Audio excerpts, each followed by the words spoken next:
नमस्कार दोस्तों, मैं ओम प्रकाश शाक्य एग्री हब आप सभी का स्वागत करता हूं। आज हम चर्चा करेंगे वर्ण पर। क्या होते हैं वर्ण, ठीक है, इन पर हम चर्चा करेंगे। चलिए शुरू करते हैं। आज का हमारा जो टॉपिक है, ठीक है, वर्ण, ठीक है।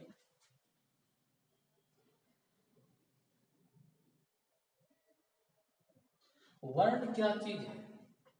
वर्ण भाषा की सबसे छोटी इकाई, इसके आगे हम टुकड़े नहीं कर सकते, जिसके आगे हम खंड नहीं कर सकते, जिसको आगे हम विभाजित नहीं कर सकते, उसे क्या कहते हैं?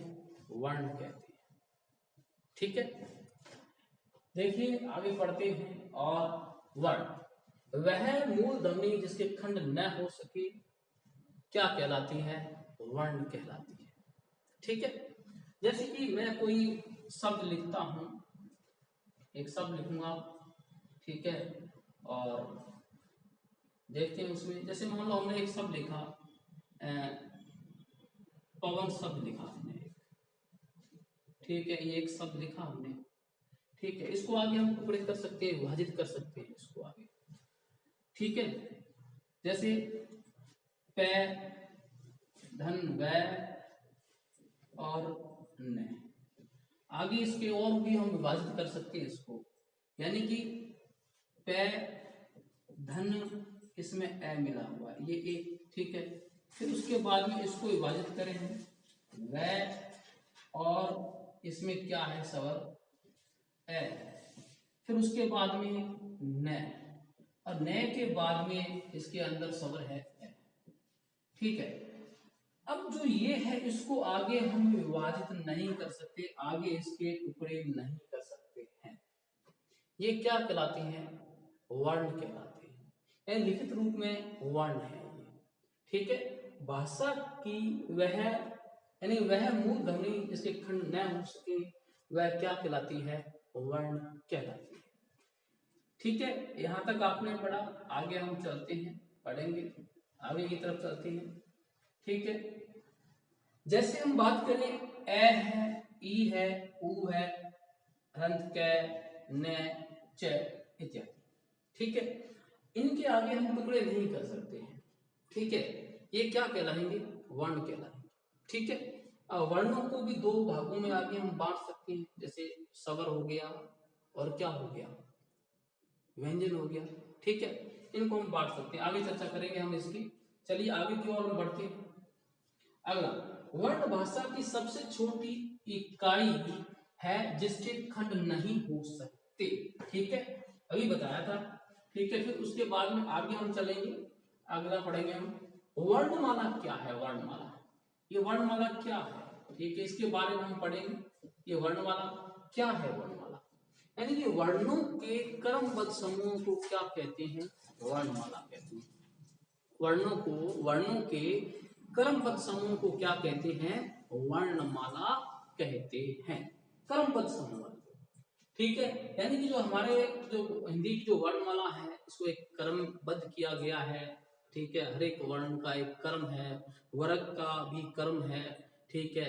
जैसे कै, च, ट, त, पै, ठीक है, कै, ख, ग, घ, ड़, ठीक है। इस तरह से एक क्रम है इनका, और इस क्रमबद्ध समूह, वर्णों के क्रमबद्ध समूह को क्या कहते हैं? वर्णमाला कहते हैं। चलिए, वर्णों के, ये यहाँ पे बिंदी आएगी यहाँ पे ऊपर, ठीक है, थोड़ी अशुद्धि हुई है इसमें। वर्णों या ध्वनियों के क्रमबद्ध समूह को वर्णमाला कहते हैं, ठीक है, ठीक है। चलिए आगे की ओर बढ़ते हैं, हम चर्चा करते हैं। अब देखो अगला जो बिंदु है, पॉइंट है, वो क्या है इसमें? लिपि क्या चीज होती है? लिपि किसे कहते हैं? जिस रूप में वर्ण लिखे जाते हैं उसे क्या कहते हैं? लिपि कहती है। यानी कि जिस रूप में वर्ण लिखे जाते हैं उसे क्या कहते हैं? लिपि कहते हैं, ठीक है, लिपि कहते हैं। चलिए आगे की तरफ बढ़ेंगे अपने, ठीक है। लिपि, हिंदी भाषा की लिपि कौन सी है? देवनागरी लिपि है। कौन सी लिपि है? हिंदी भाषा की लिपि देवनागरी है। कौन सी है? देवनागरी, ठीक है। चलिए आगे की तरफ बढ़ते हैं अपने, फिर उसके बाद में हम चर्चा करते हैं। यह बाएं से दाएं लिखी जाती है, ठीक है, इधर से ये बाएं से दाएं लिखी जाती है। चलिए आगे की ओर बढ़ेंगे अपने। व्याकरण क्या है, किसे कहते हैं व्याकरण, क्या होती है व्याकरण? यानी कोई भी भाषा हो उसकी व्याकरण जरूर होती है, ठीक है। यानी व्याकरण हम बात करें तो व्याकरण एक ऐसी विधा है जिसके द्वारा हम किसी भाषा को शुद्ध लिखना, शुद्ध पढ़ना और शुद्ध बोलना सीखते हैं, उसे क्या कहते हैं? व्याकरण कहते हैं, ठीक है। चलिए आगे की तरफ बढ़ेंगे।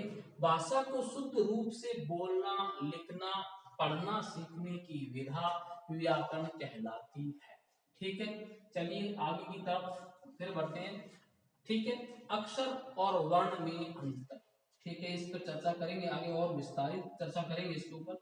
अक्षर और वर्ण थोड़ी सी यहाँ चर्चा कर लेते हैं एक बार, ठीक है। अक्षर जो ध्वनि उच्चारण अवयवों से निकलकर आकाश में व्याप्त होकर स्थिर हो जाती है उसे अक्षर कहते हैं, ठीक है। चलिए आगे बढ़ते हैं और, ठीक है। वर्ण उच्चारण अवयवों से निकली हुई ध्वनियों को लिपि रूप देने के लिए उन्हें जो स्वरूप दिया जाता है उसे वर्ण कहते हैं। मतलब एक तो देखो जो मैं बोल रहा हूँ जैसे क ख ग, ये एक ध्वनि आ रही है, लिखा नहीं है बल्कि ये वर्ण की क्या है, एक ध्वनि है, ठीक है। इसी को जब हम लिखेंगे तो ये क्या कहलाएगी? वर्ण कहलाएंगे, ठीक है ना, क्या कहलाएंगे? वर्ण कहलाएंगे, ठीक है। लिखित रूप इनका वर्ण है, ठीक है। चलिए आगे की तरफ बढ़े। हिंदी वर्णमाला में 44 वर्ण है, कितने हैं? 44 वर्ण है। हम बात करें हिंदी वर्णमाला में कितने वर्ण है? 44, और जिसमें से 11 क्या है? स्वर है, और 33 क्या है? व्यंजन है, ठीक है। आगे हम और भी चर्चा करेंगे इसके बारे में, ठीक है। कुछ आप कहेंगे कि हमने तो सर 49 भी पढ़े हैं, कुछ कहेंगे 52 भी पढ़े हैं, ये सारे हम चर्चा करेंगे कि देवनागरी लिपि के अनुसार कितने हैं? 52 है, बालपोथी के अनुसार 49 है, ठीक है। और बाकी हम बात करें तो ये कितने हैं? मुख्य रूप से मूल जो हम बात करें वो कितने हैं? 44 है वर्ण, ठीक है। तो 11 स्वर हैं और 33 क्या है? व्यंजन है। हम इसकी चर्चा करेंगे आगे और, ठीक है। अभी शुरुआत हुई, ठीक है। चलिए आगे की ओर बढ़ते हैं। वर्ण, ठीक है। वर्ण, वर्ण के भी दो आगे भेद किए गए हैं, ठीक है। एक तो व्यंजन और एक क्या है? स्वर, ठीक है। यानी कि व्यंजन और क्या है? स्वर, ठीक है। इसका संधि विच्छेद करें तो वी प्लस अंजन, और इसका संधि विच्छेद करेंगे तो क्या हो जाएगा? सु प्लस अर्थ हो जाएगा, ठीक है। व्यंजनों का जो उच्चारण किया जाएगा वो स्वरों की सहायता से किया जाएगा, ठीक है ना, हाँ ध्यान रखेंगे। और एक दूसरी बात ये भी है कि जब व्यंजन का उच्चारण करते हैं फेफड़ों से उठने वाली वायु जब मुख से बाहर जाती है तो उसमें एक रुकावट आती है एक, ठीक है। और लेकिन स्वर में ऐसा नहीं होता है। जैसे हम व्यंजन का उच्चारण करेंगे तो ऐसे करते हैं क ख ग ग घ ड़, ठीक है। और स्वर का उच्चारण करते हैं, ठीक है, तो ए आ ई उ, ठीक है।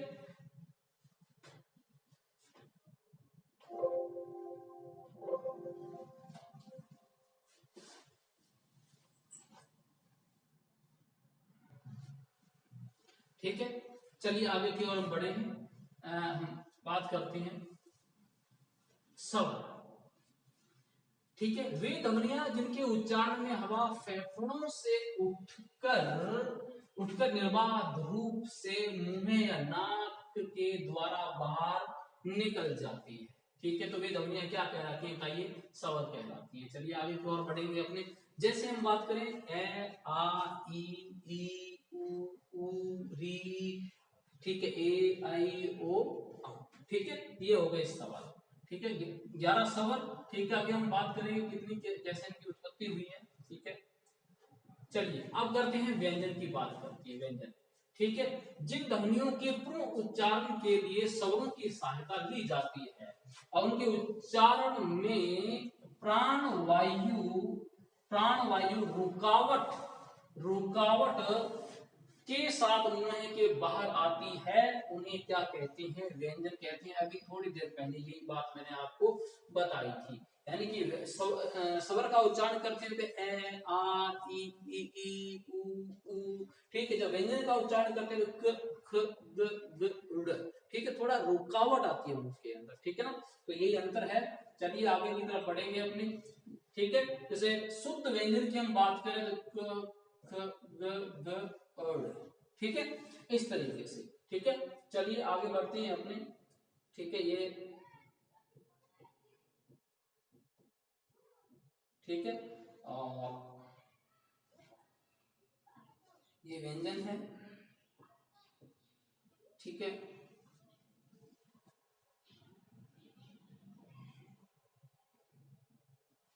त थ द ध न,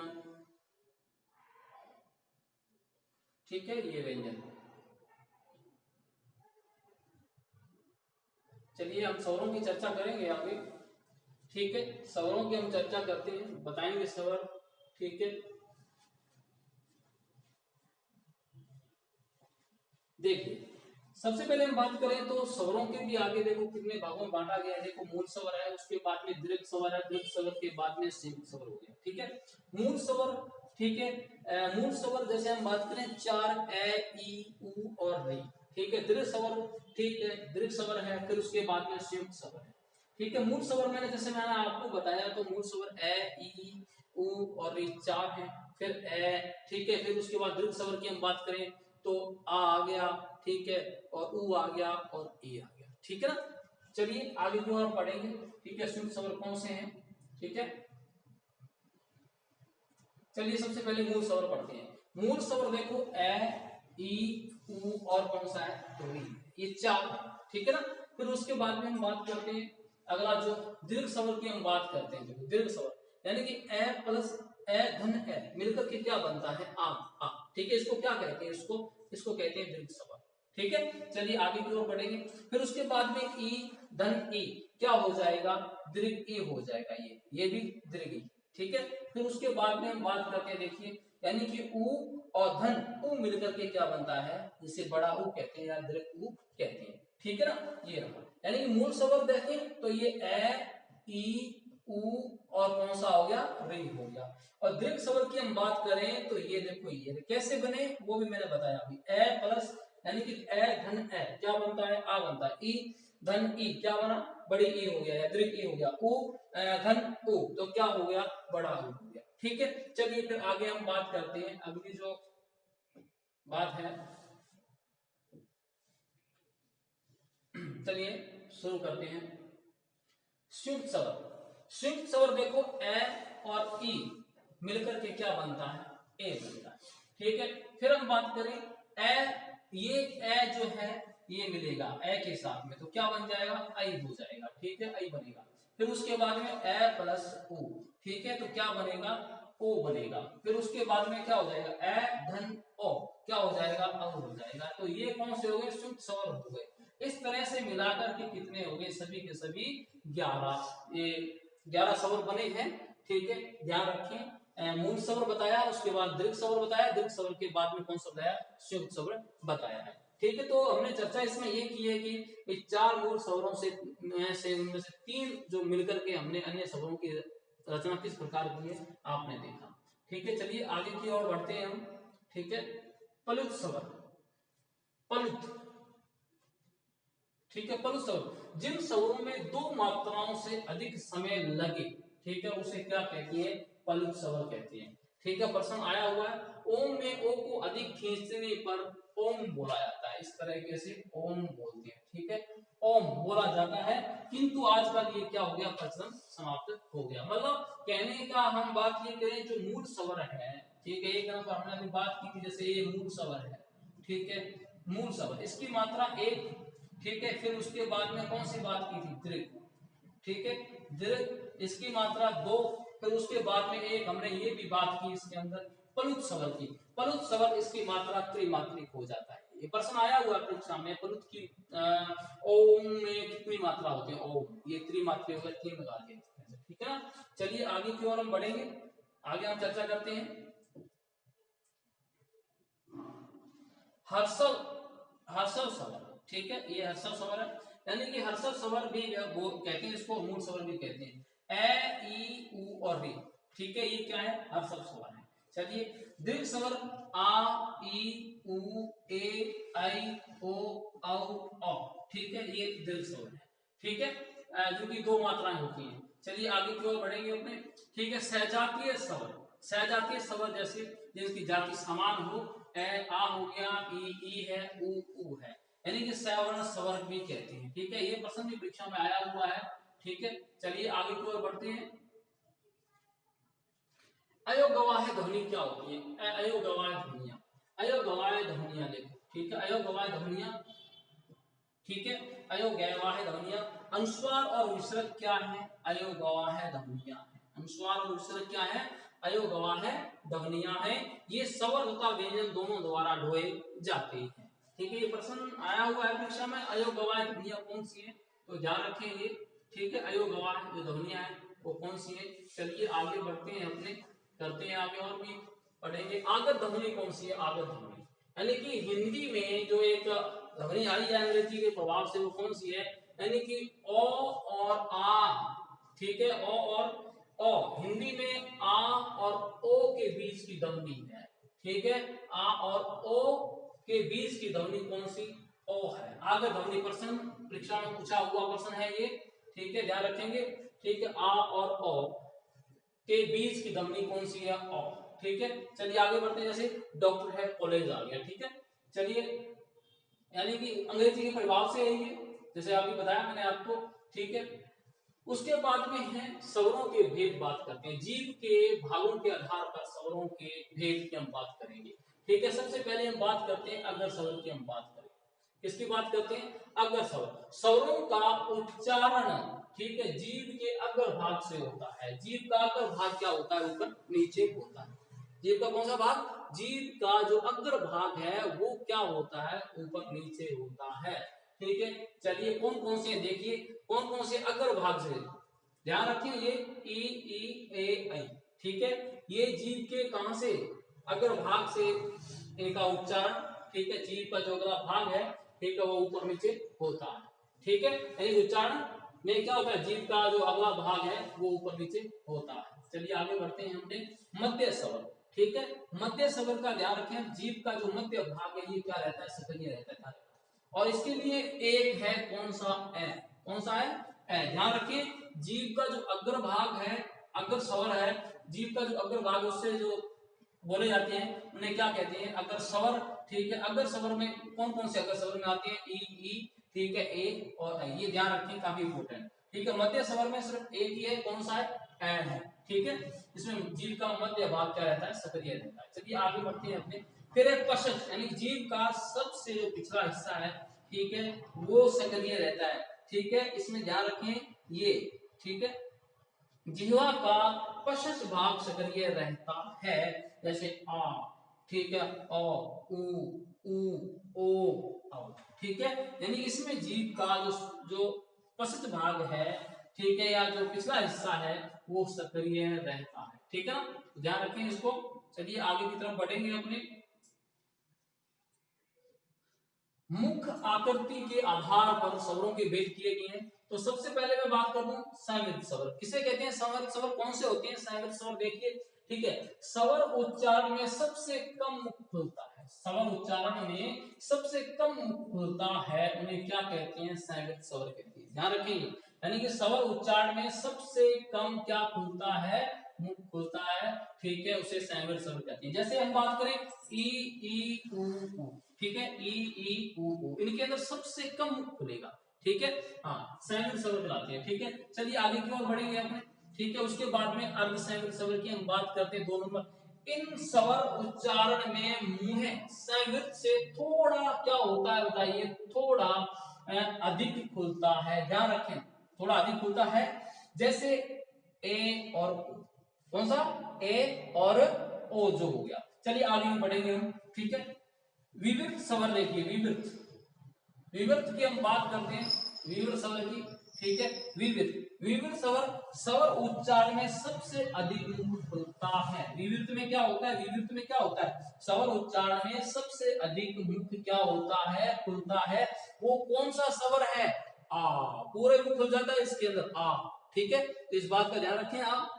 ठीक है, चलिए आगे की ओर हम बढ़ेंगे। अगला जो पॉइंट करते हैं, अर्धविवर्त स्वर। अर्धविवर्त क्या होता है? स्वर उच्चारण में मुंह विवर्त की तुलना में कम खुलता है। जैसे हम बात करें ए, आई, ओ और औ, ठीक है, ये हो गए। चलिए आगे बढ़ते हैं अपने, ठीक है। अब देखो ये डायग्राम से समझाया गया है सारा, थोड़ा प्रयास करेंगे, मेहनत करेंगे तो याद हो जाएगा। ये थोड़ा प्रयास करने की ही है, थोड़ा याद करना, बार बार पढ़ना, ठीक है, याद हो जाएंगे, ऐसी कोई बात नहीं है कि याद हो। बाकी जो और भी है, जो जैसे गोश है, अघोष है, अलग प्राण है, महाप्राण है, उच्चारण स्थान है, ठीक है, और वो भी याद हो जाएंगे, ठीक है, ट्रिकों से याद करेंगे उनके थोड़ा, ठीक है, तो याद हो जाएंगे, ठीक है। संवृत स्वर, संवृत में कौन कौन से आते हैं? ई, ई, ठीक है, ये थोड़ा सा पहले आएगा, ई ये पहले आएगा, छोटी जो बोलते हैं, ठीक है, और ये बड़ी ई बाद में आएगा, ठीक है, ऐसा होता है, ठीक है। और इसके अंदर में देखिए ये ऊ क्या आएगा, पहले आएगा, और ये ऊ बाद में आएगा, ठीक है। चलिए इसमें कौन कौन से संवृत स्वर में कौन कौन से? ई आ गया, और कौन सा आ गया? ऊ आ गया, ठीक है। फिर उसके बाद अर्ध संवृत में कौन सा आ गया? ए, और कौन सा आ गया? ओ हो गया। अर्ध विवृत में ए, ठीक है, ए, ओ, आ, ठीक है। फिर उसके बाद विवृत में कौन सा आ गया? एक दे रखा है, आ, पूरा मुख खुल जाता है। अब देखो इसको इधर से देखिए, अब इसको इधर से देखिए, ऐसे ई, ई, ई, ए, आई, ये अगर भाग से जीव के, ये जीव के मध्य भाग से देखो ए हो गया जैसे, ठीक है ना। फिर उसके बाद में देखो ये आ गया पश्च भाग, जीव का जो पश्च भाग है, ठीक है, वो सक्रिय रहता है, जैसे ऊ ये आ गया, ये आ गया, ठीक है, ओ आ गया, औ आ गया, आ गया, ठीक है, और कौन सा आ गया? आ, ये आ गया, ठीक है। चलिए आगे की तरफ हम बढ़ेंगे थोड़ा। औष्ठ आकृति के आधार पर स्वरों को औष्ठ आकृति के आधार पर देखो, यानी कि वृत्ताकार। सबसे पहले हम बात करते हैं वृत्ताकार, यानी कि उच्चारण करते समय होठों का आकार गोल हो जाता है। होठ हमारे क्या हो जाते हैं? गोल हो जाते हैं। क्या हो जाते हैं? होठ गोल हो जाते हैं, ठीक है। ये प्रैक्टिस करके देख लो, रट्टा लगाने की जरूरत नहीं है, वैसे ही याद हो जाएगा ये। जैसे आ, ठीक है, इसके बारे में पूरा बताया हुआ है मेरा, ठीक है। ऊ, ओ, आओ, यानी कि आप खुद करके देखें तो पता चल जाएगा ये वृत्ताकार है। यानी कि जब इनका उच्चारण करते हैं तो जो हमारे जो ये होठ हैं ये एक वृत्ताकार हो जाते हैं, ठीक है, ओ, ठीक है, हाँ, वृत्ताकार में आ जाते हैं, ठीक है। और उसके बाद में हम चलिए आगे चर्चा करेंगे अपने अगला जो पॉइंट अवृत्ताकार, यानी जिसमें उच्चारण में देखो, उच्चारण में होठ गोल नहीं होते हैं, उच्चारण में होठ गोल नहीं होते हैं, ये भी याद हो जाएगा, कोई बड़ी बात नहीं। जैसे ए वृत्त नहीं बनता है, आ, ई, ए, आई, ठीक है, इसको रट्टा लगाने की जरूरत नहीं है, बिल्कुल भी मुंह से प्रैक्टिस करने की जरूरत है केवल, ठीक है, और याद हो जाएगा ये, ठीक है। चलिए आगे की तरफ बढ़ेंगे हम, अगला जो पॉइंट है, चलिए निर्नुनासिक, अनुनासिक और अनुस्वार के बारे में थोड़ी चर्चा हम कर लेते हैं, ठीक है। निर्नुनासिक, जिन स्वरों के उच्चारण में हवा नाक से नहीं बल्कि कहां से? मुख से निकलती है, उन्हें क्या कहते हैं? निर्नुनासिक स्वर कहते हैं, ठीक है। क्या कहते हैं? निर्नुनासिक स्वर कहते हैं। चलिए आगे की तरफ हम बढ़ेंगे, ठीक है। जैसे ए, आ, ओ, ई, ऊ, ठीक है, ए, आई, ओ, औ, ठीक है।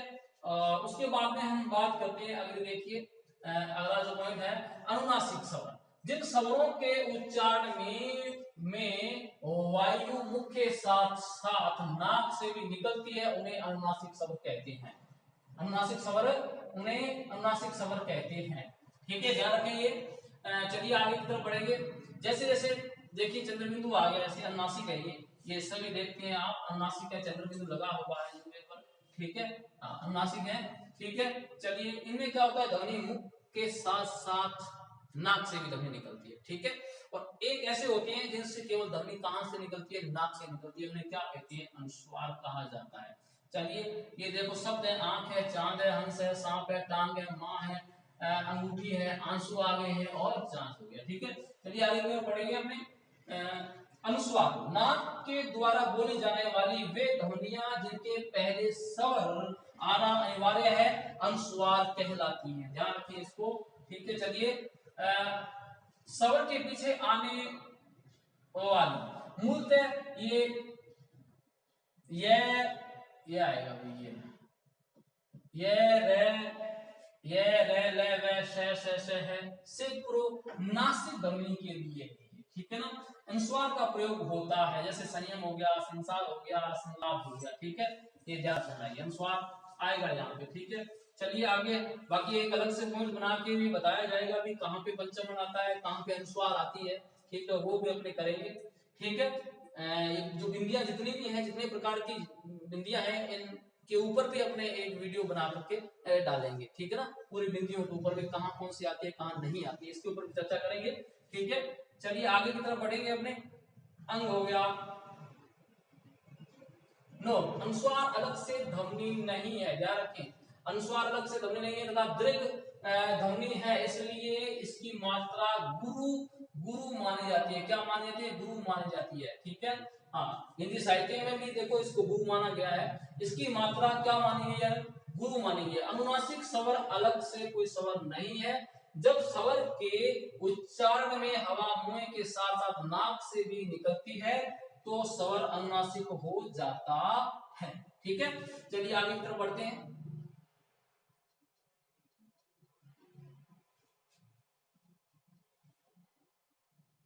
हम थोड़ी बात करें, व्यंजनों का वर्गीकरण करेंगे, ये सारा हम समझाने वाले हैं, ठीक है, सारा समझाएंगे आपको, ठीक है। उच्चारण स्थान आ गया, ठीक है, और भी हम चर्चा करेंगे, घोष अघोष की चर्चा करेंगे अपने, ठीक है ना, अलग प्राण महाप्राण की चर्चा करेंगे, ठीक है, सारी बातें आएंगी इसके अंदर। तो उच्चारण स्थान के आधार पर देखो कौन कौन से, देखो ये कंठ आ गया, ठीक है, तालव्य है, मूर्धन्य है, दंत्य है, ओष्ठ्य है, ठीक है। कंठ तालु है, कंठोष्ठ है, दंतोष्ठ है, नासिकीय है, जीवामूल है और वर्त्स्य है, ठीक है।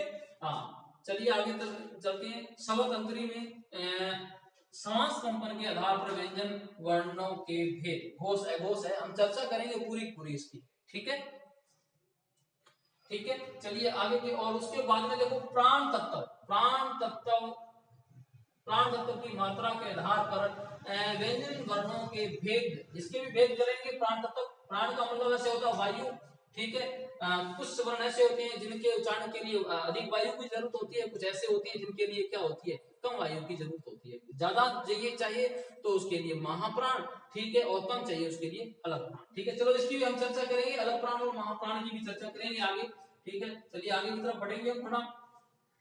जिह्वा व अन्य अवयवों और श्वास अवरोध के आधार पर व्यंजन वर्णों के भेद, ठीक है। जैसे हम बात करेंगे, जैसे हम कौन कौन से करेंगे, स्पर्शी है, संघर्षी है, स्पर्श संघर्षी है, नासिकीय है, इन पर चर्चा करेंगे अपने। पार्श्विक है, ठीक है, प्रकंपी है, उत्क्षिप्त है और अर्ध सब, ठीक है, ये भी हम चर्चा करेंगे। ये दो तरीके से, जैसे एक तो ये भी चर्चा करेंगे, ठीक है, ये जो है और ये जो है, कि कहीं बिंदी लगती है कहीं नहीं लगती है, क्या कारण है, इसका एक अलग से वीडियो बना करके डालेंगे, कहाँ लगती है कहाँ नहीं लगती है, ठीक है, हर बात पर अपने चर्चा करेंगे, ठीक है। चलिए आगे की तरफ बढ़ते हैं। व्यंजनों का वर्गीकरण मुख्य दो आधारों पर किया जाता है, देखिए, एक उच्चारण स्थान और दूसरा होता है प्रयत्न के आधार पर, ठीक है। प्रयत्न के आधार पर उच्चारण स्थान, ठीक है, उच्चारण स्थान हो गया, व्यंजन ध्वनियों का उच्चारण करते समय